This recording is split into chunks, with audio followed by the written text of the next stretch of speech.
তাৰপিছত আমি 7 নম্বৰ প্ৰশ্ন চাইছোঁ 7 নম্বৰ জ্ঞান সম্প্ৰসাৰণৰ কাৰণে দিছে 7 নম্বৰ ক তোমালোকৰ বিদ্যালয়ৰ চাৰিওফালৰ পৰিৱেশলৈ মন কৰা আৰু তাত দেখা বস্তুবোৰৰ নামেৰে তলৰ তালিকাখন সম্পূৰ্ণ কৰা ইয়াত এখন তালিকা দিছে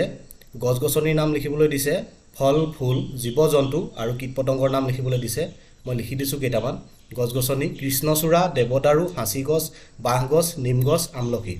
ফল ফুল আম কঁঠাল কল গোলাপ জবা নয়নতৰা জীৱ জন্তুত লিখিছোঁ গৰু ছাগলী কুকুৰ মেকুৰী গাহৰি ভেড়া কীটপতংগ মৌমাখি পৰুৱা পখিলা ভুমুৰা ফৰিং মকৰা খ নম্বৰ দিছে তুমি নিলিখা আন কি বস্তুৰ নাম তোমাৰ লগৰীয়াসকলে লিখিছে বাছি উলিয়াই ওপৰৰ তালিকাখনত লিখা যদি তোমাৰ লগৰীয়াসকলে বেলেগ কিবা গছ-গছনিৰ নাম বা ফল ফুলৰ নাম বা জীৱ জন্তুৰ নাম বা কীটপতংগৰ নাম লিখিছে তেতিয়া তোমালোকে ইয়াত সংযোগ কৰি ল'বা তাৰপিছত গ নম্বৰ প্ৰশ্ন দিছে এনে গছ-গছনি জীৱ-জন্তু কীট-পতংগবোৰে আমাৰ পৰিৱেশ ৰক্ষা কৰাত কিদৰে সহায় কৰিছে দলত আলোচনা কৰা এটো তোমালোকে দলত আলোচনা কৰিবা আৰু ইয়াৰ উত্তৰ যেটো হ'ব পাৰে এটো মই অলপ লিখি দিছো গছ-গছনিয়ে পৰিৱেশ ৰক্ষা কৰাতনো কিদৰে সহায় কৰে গছ-গছনিয়ে কাৰ্বন ডাই অক্সাইড শোষণ কৰি অক্সিজেন নিৰ্গত কৰি বায়ু বিশুদ্ধ কৰে গছৰ হিপাই মাটিত খামুচি ধৰি থাকে ফলত মাটিৰ ক্ষয় ৰোধ হয়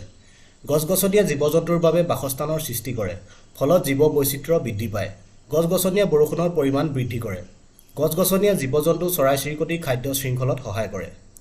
তাৰ পিছত জীৱ-জন্তুৱেনো পৰিৱেশ ৰক্ষা কৰাত কিদৰে সহায় কৰিব পাৰে জীৱ-জন্তুৱে খাদ্য শৃংখলত সহায় কৰে জীৱ-জন্তুৰ মলৰ জৰিয়তে কিছুমান উদ্ভিদৰ বীজ অংকুৰিত হয় জীৱ-জন্তুৰ মৃতদেহৰ পৰা মাটিয়ে পুষ্টি লাভ কৰে ফলত মাটিৰ উৰ্বৰতা বৃদ্ধি হয় আৰু কীট-পতংগইনো পৰিৱেশ ৰক্ষা কৰাত কিদৰে সহায় কৰিব পাৰে চোৱা বহুতো কীট-পতংগই ফুলৰ পৰাগযোগ ঘটাত সহায় কৰে যাৰ ফলত উদ্ভিদৰ বংশ বৃদ্ধি হয় আৰু কিছুমান কীট-পতংগই মৃতদেহ বা অন্য জৈৱিক আৱৰ্জনা খোৱাৰ ফলত পৰিৱেশ পৰিষ্কাৰ হয় কিছুমান কীট-পতংগই মাটিত ছিদ্ৰ তৈয়াৰ কৰে যাৰ ফলত মাটিত পানী সোমাই যায় আৰু মাটিৰ গুণাগুণ উন্নত হয় কীট-পতংগ খাদ্য শৃংখলৰ এটা গুৰুত্বপূৰ্ণ অংশ কাৰণ হিহঁত বহুতো জীৱৰ খাদ্যৰ উৎস এটো তোমালোকে এনেদৰে লিখিব পাৰা ইয়াৰ পিছত 8 নম্বৰ প্ৰশ্ন আছে ভাবু আৰু হাতৰ ভাঙুহা তিনিটা হাতৰ দিছে চোৱাটো পেট আছে পেটু নাই মুখ আছে জিভা নাই উত্তৰ হ'ব কলহ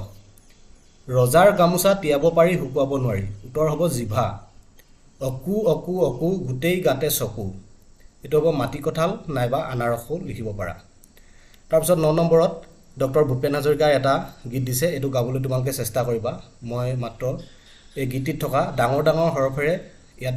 দুটা লাইন লিখি দিছে ইয়াৰ অৰ্থটো মই ভাঙি দিবলৈ চেষ্টা কৰিছো এটো এটি এটি ক্ষণ যেন মুকুতাৰে ধন এনেয়ে হেৰুৱালে নাহে উভতি এটি এটি ক্ষণ যেন এটি এটি পন এনেয়ে হেৰুৱালে নাহে উভতি ইয়াত সময়ৰ কথা কোৱা হৈছে সময় অতি মূল্যৱান সময় গতিশীল পাৰ হৈ যোৱা সময়